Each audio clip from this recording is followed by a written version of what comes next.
Almaniyanın Commerzbankının son hesabatına görə bu ölkədə Almaniyada durğunluq nisbətən dayanıb. Avrozonada isə cüzi artım siqnalları görünür. Amma geosiyasi risklər, Birləşmiş Ştatların tarifləri, enerji qiymətlərində artım və yaxın şərqdəki müharibə Avropanı yeni inflyasiya dalğası ilə üz-üzə qoyur. Elə biz istəyərdik ki, Commerzbankın əməkdaşı ilə bu barədə danışaq və Murad Cəlalov bizimlə bağlantıdadır. Murad müəllim, salam, hər vaxtınız xeyir olsun. Bilmək istəyərdik, Avropaya bu yaxın şərq necə təsir göstərdi? Xüsusən inflyasiya.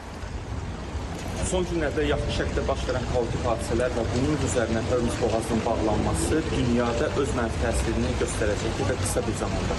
Baxmayaraq ki, Avrozona öz neft-qaz tədarükünü Rusiya, Norveç və Şimali Afrika kimi ölkələrindən tədarük edir. Onu unutmamalıyıq ki, neft-qaz ticarəti bir-birindən qlobal şəkildə əlaqəlidir. Və buna görə də Avrozonaya bunun təsirləri birinci növbədə transport xərclərinin, istehsal və ev təsərrüfatı xərclərini yüksək səviyyədə artıracaqdır və bu da Avrozonanın iqtisadi qırılmasına gətirib çıxara bilər. Hansı ki, bunu dünən gecə saat 12 təqrib olaraq bu gün səhər 7:30-da birjalarda da enişlər də müşahidə edirik.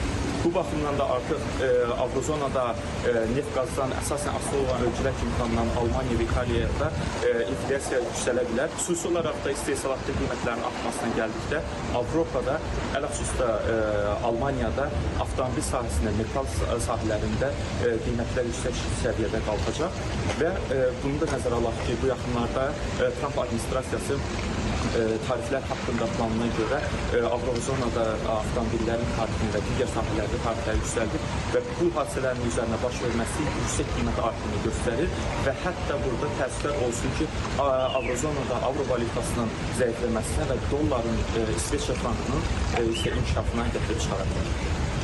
Çox sağ olun, minnətdarıq sizə. Bəli, biz dünya iqtisadiyyatından baş verən proseslər, bu gərginlik fonunda qlobal iqtisadiyyatlara hansı fonda təsir etdi bu haqda danışacağıq. Yenə biz ekspertlərlə müzakirələrimizi aparacağıq. Azərbaycan iqtisadiyyatı ilə bağlı necə təsir göstərir?